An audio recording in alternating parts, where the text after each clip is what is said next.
Hello and welcome to another episode of Legion by the Numbers, and happy Star Wars Day. It is May the 4th, 2022. And in this episode, we're going to continue with what we did in the last episode. In the last episode, we looked at the offensive power of the naked core units in the game to try to look at and determine which faction has the best naked core units to actually use.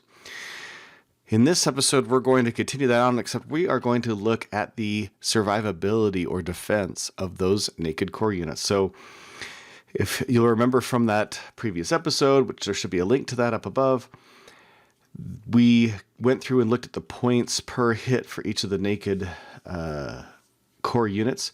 We're going to do something very similar. This is the system I came up with to kind of look at this. We're going to look at each one of them, and we're going to determine if they are in heavy cover, which is not unreasonable to assume.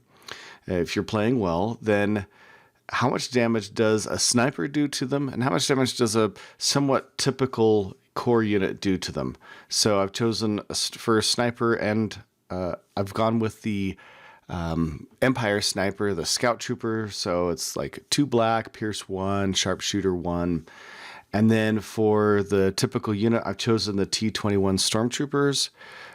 As a typical unit, there's plenty out there. I could have done Z6 clones. I just kind of arbitrarily chose one. So we're going to look at those and see how much damage they do and how many attacks it would take from that unit to kill off a naked core unit of that type. So that's what we're going to do here. We're going to go through that and look at each one of those. So let's get started. We're going to start again with our our Phase 1 clone troopers. Now, they just have a regular red die for defense. They don't have any other defensive capabilities, so it's going to be pretty straightforward. We're going to start with our snipers. So for the snipers, what we're going with is 2 black. This is the Scout Troopers. They have Pierce 1, and they do have Sharpshooter 1. Now, we're also going to assume that they're getting the opportunity to aim and then attack. And the clone troopers have a red defense die with no surge. And we are going to have them in heavy cover. So given that spec, if they get attacked, they're going to do 0.68 points of damage. And looking at that at 0.68, it's going to take an average of 6 rounds to actually kill off a unit of Phase 1s. Now, the T21 Stormtroopers are a little bit different. These guys are 9 white. They don't have Pierce. They do have Critical 2. They have Precise 1. They don't have Sharpshooter, and we're still going to give them that same aim token. Red defense die, no surge in heavy cover. That does 1.38, which produces an average of 3 shots in order to kill off the 4 hit points worth of Phase 1s. And now that we have that, we can actually copy this into several of them, because Phase 1s, Stormtroopers, and Shore Troopers are pretty much all the same. They all have a red defense die, and they don't have any other defensive capabilities.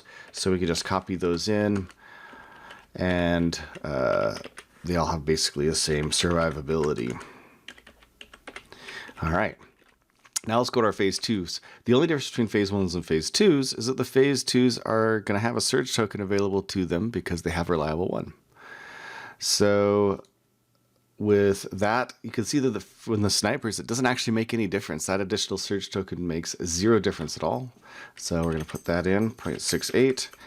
But with the T21 Stormtroopers, that actually is going to make a pretty big difference here, I think. Yeah, it goes from 1.38 down to 1.01, so we're just going to do 1. So that makes them a lot more survivable against a more typical attack like a Stormtrooper than the Phase 1s do. Significantly more survivable.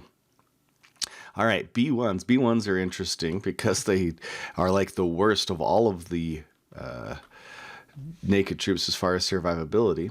So let's go back to our snipers, and now it's white, no surge, still in heavy cover, and white, no surge. I accidentally hit surge. White, no surge, still in heavy cover, and you can see that the snipers really don't get a huge advantage against them over the red defense dice because they pretty much just put that one hit through most of the time. So 0.7 on them. But that T21 is probably going to be a lot different here, I would think. And we go, yeah, from 1.38 to 2.3. Still is going to take 3 attacks, though, to kill them off because they have more units, more hit points, 6 hit points. Now, the B2s are a lot more interesting. They have the same hit points as the B1s, 6 hit points, but they have that, and they still just have white die with no surge, but they have armor 1. And so if you've been following the channel at all, you'll notice that there's something new on the dice simulator. I just built this in order to do this exact video. We now have the Armor X ability. So let's go back to our snipers. With the snipers, it's white, no surge, heavy cover, but these guys have armor 1. So now that we have that in the tool, we look at this, and that's a pretty big difference, 0.37 against snipers, meaning it's going to take them an average of 17 shots to actually kill off a unit of B2s. But what about our T21s? How much difference is that one armor going to do? And there it only drops from 2.3 down to 2.15. That armor 1 doesn't do nearly as much good against so many dice, and with the critical 2, so you're getting potentially more crits of the ones that you actually get. So 2.15 still again takes 3 attacks to actually kill off those B2s. All right, Rebel Troopers. Rebel Troopers. I'm just going to make sure that I do this correctly. Rebel Troopers, white, defense dice, surge to defend, and they do have nimble. So in this case, when we do, we're going to do white, surge to block. They don't have the armor. Oh, let's go back to our snipers. Okay, white, surge to block. We don't have armor. But in the case that since they do have nimble, there's a much better chance they might have a dodge token. So let's go ahead and run this with a dodge token and see if that makes much of a difference with them. So 0.37, wow, that dodge token makes a huge difference. If we don't have the dodge token on there, it's 0.69. So having a dodge token makes a huge difference against snipers.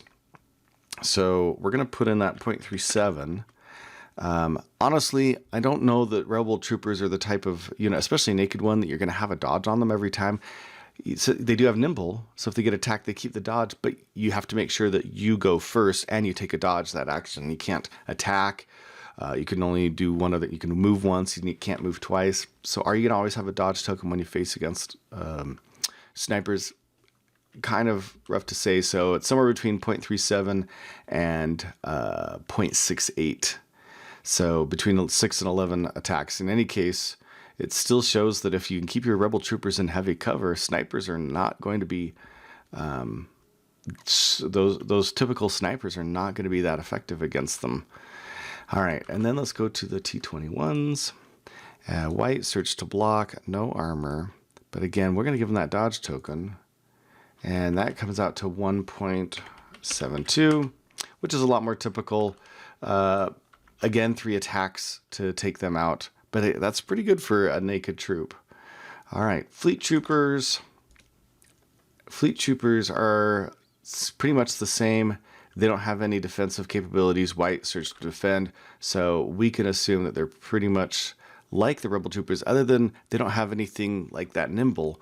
So they're far more likely to have the 0.68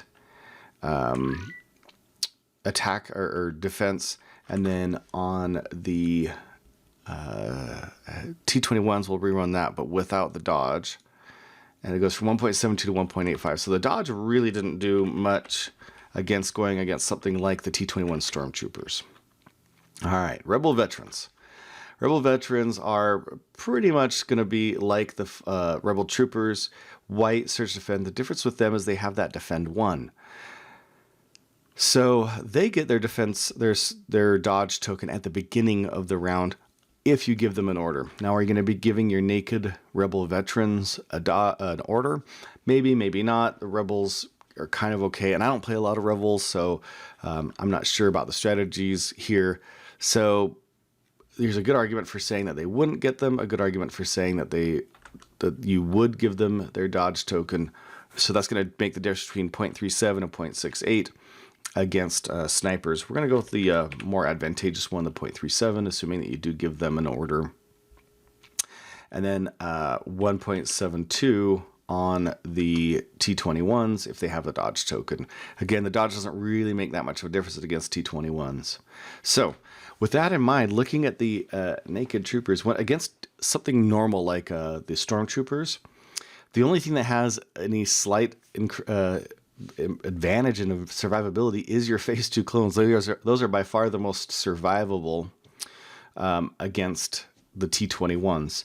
But when it comes to your snipers, the B2s have the edge by far. Everybody else takes anywhere from 6 to 11 attacks. Now again, these 11s, they need an asterisk because you require having a dodge. Otherwise, it's 6 attacks.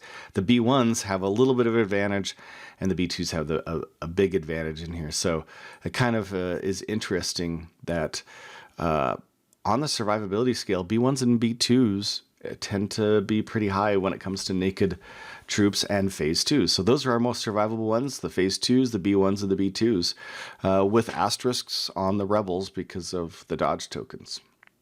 And of course, any of these could take a dodge in the round and on their action. If they did that before they got attacked, that's going to make a pretty big difference on these profiles. But there you have it. So thanks for watching. Be sure to like and subscribe, and may the Force be with you.